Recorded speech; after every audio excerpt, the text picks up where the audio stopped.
Hey guys, in this video I'm going to show you how to set up a smart app. A smart app is basically an automation that you can create in the SmartThings developer workspace, and the automation uses your custom application to kind of control your smart device in any way that you want it to. So let's get started. The first thing that you're going to need is a Samsung account, and then with this Samsung account you're going to need to register it in the SmartThings developer workspace. And once you log in, this is what you're going to see. I got a couple test projects here, and we're going to create a new project. This is our first step. We want to create an automation for the SmartThings app. So I'll click continue there.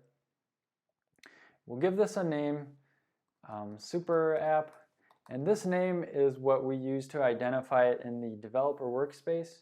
It's not user facing at all. And we're going to register the app. We're going to use a webhook endpoint for our use case. You can use a AWS Lambda function as well, but since we're developing this locally, we want to point the smart app to our webhook endpoint, and that's going to be our local application that we'll be pointing it to. So I'll click that, and once we click that, we see that we need a target URL. And that target URL is going to be our application URL. So I'm going to jump over to my code, and I'm going to get our application running. You don't need to worry about what this code is really doing at this point.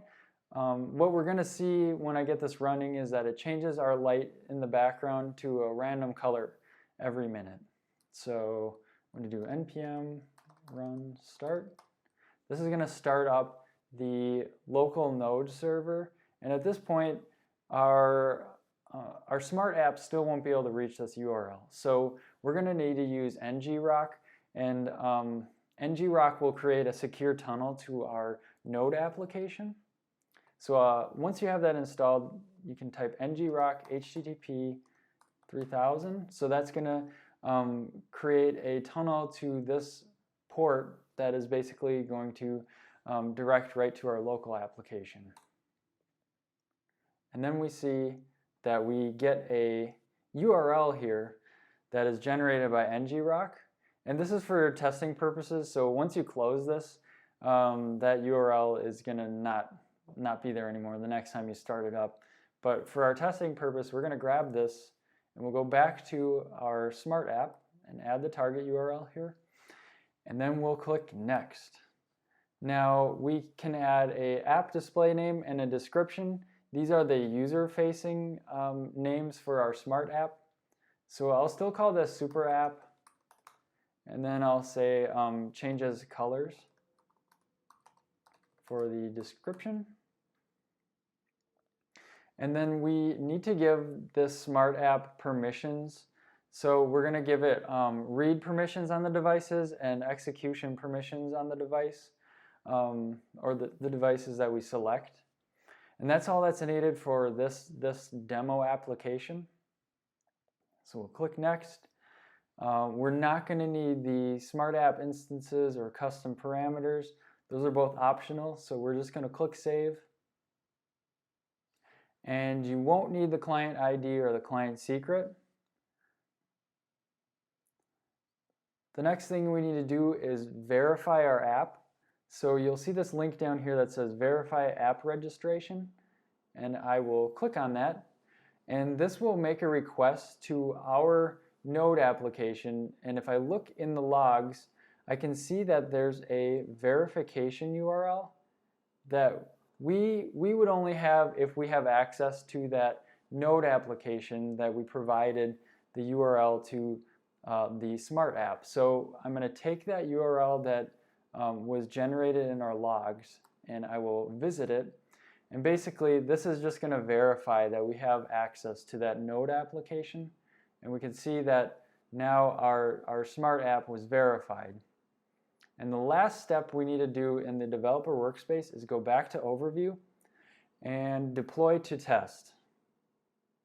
That's going to make this smart app available in our account on the SmartThings app. So the next thing we're going to do is we're going to go into the SmartThings app.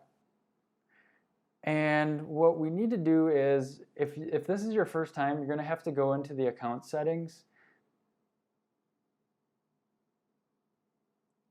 and go down to About SmartThings and hold that down for around 5 seconds. And then you will get the option to enable developer mode. And then after that, your custom Smart Apps will be available in the Smart Apps menu. So we're going to go into the Smart Apps menu and add a Smart App. These are the pre-configured Smart Apps at the top. And at the bottom, you can see the custom Smart Apps. So that's where your Smart Apps will be when you create your first one. And we have a Super App here, so I'm going to click that. And it actually will make a request to our Node application for the settings. And so we have a name for our Smart App, and the check duration is 1 minute. I can change that if I want as the user. I'm going to leave it as 1 minute. And then the last thing we need to do is select which light that we want our Smart App to control. And I want to control the kitchen light here. I'll click Done. And the last thing we need to do is allow this device, the Smart App, to control our device. So I'll click Allow, and the color should change. There you have it. We just created our first Smart App, set it up, and have it running. This is a fantastic start. I think the Smart Apps are really great because you don't really have to worry as much about the hardware. Basically, as long as you have a smart device like these lights that work with SmartThings, you can create any kind of application for a Smart App that really does any kind of automation that you want. I will provide a link in the description to a blog post that I wrote on this. It should help you get started if this is your first time creating a Smart App.